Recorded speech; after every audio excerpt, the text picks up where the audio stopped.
लोकसभा चुनाव 2024 के लिए सभी पार्टियां तैयारियों में जुट गई हैं। एक तरफ भाजपा सत्ता में वापसी के दावे कर रही है, वहीं दूसरी तरफ कांग्रेस के नेतृत्व में इंडिया गठबंधन भी ताल ठोकने को तैयार है।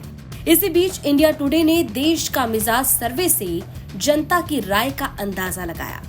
सर्वे के मुताबिक अगर आज की डेट में चुनाव होते हैं तो उत्तर प्रदेश में बीजेपी को फायदा होते दिखाई दे रहा है। इंडिया टुडे के देश के मिजाज सर्वे में भाजपा एक तरफा जीत दर्ज कर रही है।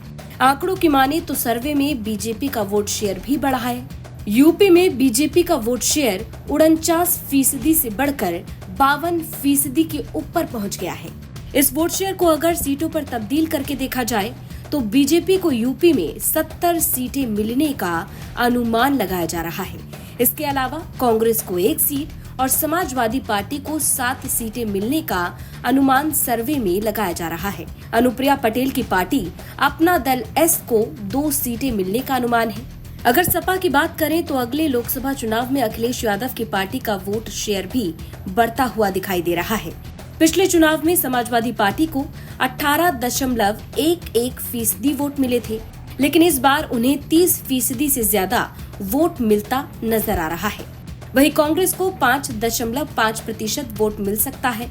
वहीं सीटों की बात करें तो अखिलेश यादव को यूपी में सीटों में कोई खास फायदा होते नजर नहीं आ रहा। 2019 लोकसभा चुनाव में अखिलेश की पार्टी को 5 सीटें मिल रही थी, तो वहीं इस सर्वे में अखिलेश यादव को 2 सीटों का इजाफा होते दिख रहा है, यानी 5 से अब 7 सीटें मिलती दिखाई दे रही हैं।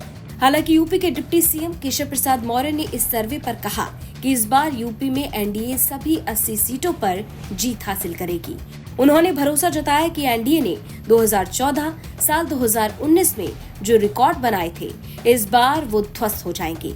मौर्य ने कहा कि इस चुनाव में विपक्षी दलों के नेताओं की जमानत भी जब्त हो जाएगी।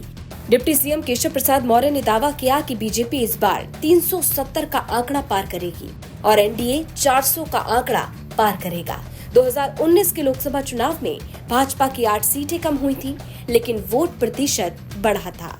80 से कम, 80 से ज्यादा।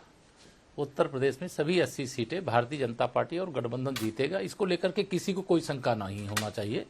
और मुझे तो पूरा विश्वास है कि हमने 2014 में जो रिकॉर्ड बनाया था, 2019 में जो रिकॉर्ड बनाया था, वह रिकॉर्ड ध्वस्त होंगे। और विपक्षी गठबंधन दल के लोग चाहे गठबंधन करके लड़े, चाहे अलग अलग लड़े, उनकी जमानत भी इस बार बचना मुश्किल दिखाई दे रहा है, क्योंकि हम लोग जमीन पर काम कर रहे हैं। हमारा मानना है कि देश का जो मूड है वह मोदी जी को तीसरी बार प्रचंड बहुमत के साथ सरकार बनाने का मतलब अवसर देने के लिए तैयार लोग बैठे कि चुनाव का ऐलान हो, उनको मतदान करने का मौका मिले, वो कमल का बटन दबावें, सुशासन और विकास की गारंटी वाला कमल खिलावें। यह लोगों की भावना है। लखनऊ से कुमार अभिषेक की रिपोर्ट, यूपी तक।